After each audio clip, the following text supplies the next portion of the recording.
En el nombre del Padre, y del Hijo, y del Espíritu Santo. Amén.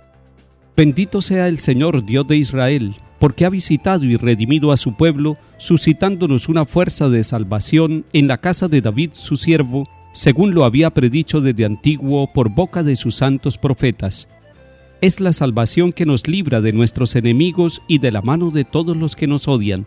Ha realizado así la misericordia que tuvo con nuestros padres, recordando su santa alianza y el juramento que juró a nuestro padre Abraham, para concedernos que, libres de temor, arrancados de la mano de los enemigos, le sirvamos con santidad y justicia en su presencia todos nuestros días.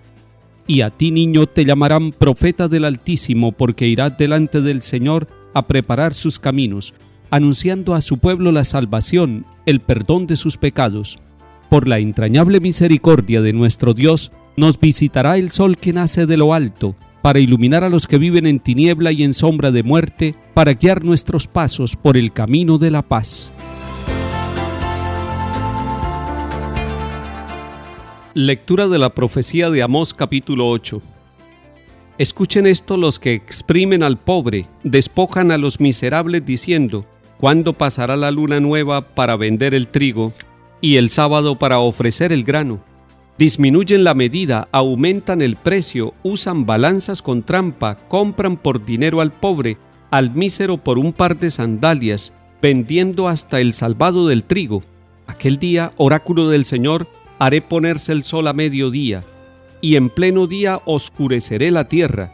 Cambiaré sus fiestas en luto, sus cantos en elegía, vestirá de saco toda cintura, quedará calva toda cabeza, y habrá un llanto como por el hijo único, y será el final como el día amargo. Miren que llegan días, oráculo del Señor, en que enviaré hambre a la tierra, no hambre de pan y sed de agua, sino de escuchar la palabra del Señor. Irán vacilantes de oriente a occidente, de norte a sur, vagarán buscando la palabra del Señor y no la encontrarán. Palabra de Dios. Te alabamos, Señor. En estos días podemos leer al profeta Amós, y es necesario que nosotros tengamos contacto directo con la palabra de Dios. Leer un libro completo del Antiguo Testamento como este del profeta Amós nos hace pensar en esa misión profética tan importante en todos los tiempos de la humanidad. Y hoy el profeta Amós nos sigue diciendo algo muy actual. Le está denunciando al pueblo y a nosotros también que hemos puesto en primer lugar la economía y en segundo lugar la dignidad del ser humano. Y es al contrario.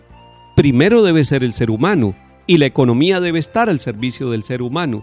Pero aquí está diciendo: ustedes están haciendo trampa incluso con sus medidas, y todo con fines económicos. Aumentan el precio, usan balanzas con trampa, compran por dinero al pobre, es decir, están poniendo en primer lugar la riqueza económica y en segundo lugar al ser humano.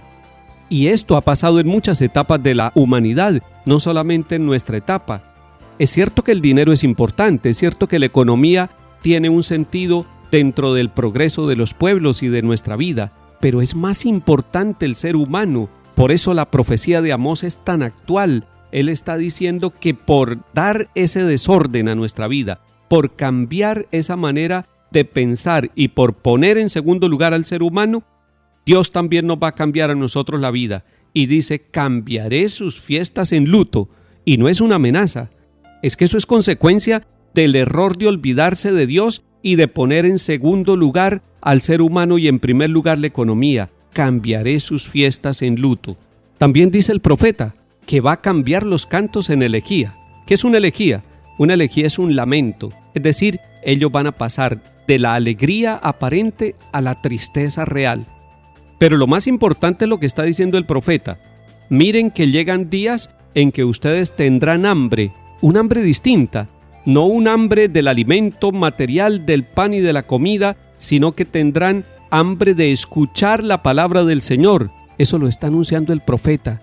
Y en muchos pueblos ya está sucediendo, y en nuestros tiempos está sucediendo. En otras épocas de la historia también ha sucedido. El pueblo, después de que se equivoca, tiene un hambre, tiene un deseo, tiene un anhelo. Buscar la palabra de Dios para alimentar su vida, porque encontrando la palabra encuentran el verdadero orden de la existencia.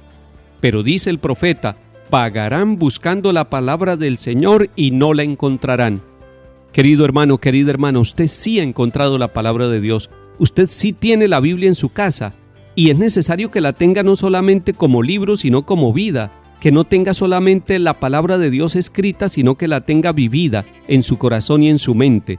Y que usted participe en su parroquia. ¿Cuántos pueblos necesitan un predicador, un sacerdote, un catequista, una religiosa? Y usted que lo tiene, aprovéchelo. Empiece siempre su jornada encontrándose con la palabra de Dios. Usted y yo tenemos hambre y sed de la palabra de Dios y Él nos quiere nutrir y con su palabra quiere conducir nuestra vida y corregir para que pongamos en primer lugar a Dios y su reino y al ser humano y que la economía esté al servicio de esa búsqueda de la dignidad y de la justicia. Salmo 118. Dichoso el que guardando sus preceptos lo busca de todo corazón. Te busco de todo corazón, no consientas que me desvíe de tus mandamientos. Mi alma se consume deseando continuamente tus mandamientos. Escogí el camino verdadero, deseé tus mandamientos. Mira cómo ansío tus decretos, dame vida con tu justicia. Abro la boca y respiro ansiando tus mandamientos. Lectura del Santo Evangelio según San Mateo capítulo 9. En aquel tiempo vio Jesús al pasar a un hombre llamado Mateo sentado al mostrador de los impuestos y le dijo, sígueme. Él se levantó y lo siguió. Y estando en la mesa en casa de Mateo, muchos publicanos y pecadores que habían acudido se sentaron con Jesús y sus discípulos. Los fariseos al verlo preguntaron a los discípulos, ¿cómo es que su maestro come con publicanos y pecadores? Jesús los oyó y dijo, no tienen necesidad de médico los sanos, sino los enfermos. Anden, aprendan lo que significa misericordia quiero y no sacrificios, que no he venido a llamar a los justos, sino a los pecadores. Palabra del Señor. Gloria a ti, Señor Jesús. Estamos en el capítulo 9 de San Mateo. La primera escena la vivimos ayer.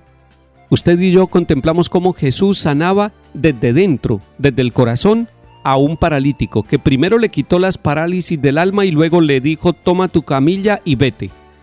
Ese soy yo, ese es usted, ese es cada uno de nosotros. Pero hoy el capítulo 9 nos muestra otra escena bellísima. Pasa junto al sitio de trabajo del cobrador de impuestos llamado Leví y le dice, sígueme. Primero lo miró y se dio cuenta, él sabía que era un pecador. El cobrador de impuestos tenía la mala fama de ser un ladrón público. Nadie quiere al cobrador de impuestos. Y sin embargo Jesús lo mira con otros ojos. Qué interesante que nosotros aprendamos a mirar incluso nuestra propia vida y la vida de los otros con ojos de Jesús. Porque entonces no nos castigaremos a nosotros mismos, nos miraremos con misericordia y seremos capaces de mirar con misericordia a otro y no excluirlo, no rechazarlo, no condenarlo, quitar todo prejuicio de nuestra mente y de nuestro corazón. Seguramente alguien de la familia es mirado así con prejuicio. Seguramente alguien en el trabajo, incluso el jefe o la jefe de nuestras actividades los miramos con recelo. Mírelo con los ojos de Jesús, mírela con los ojos de Jesús.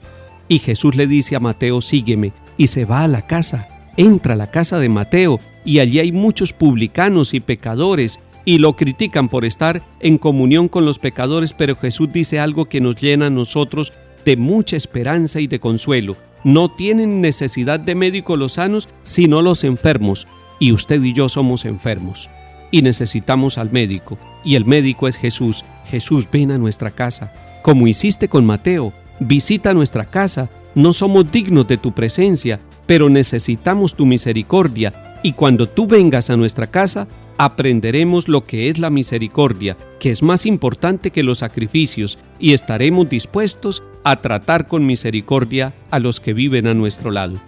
Que el Señor nos bendiga y acompañe, y en el nombre del Padre y del Hijo y del Espíritu Santo. Amén.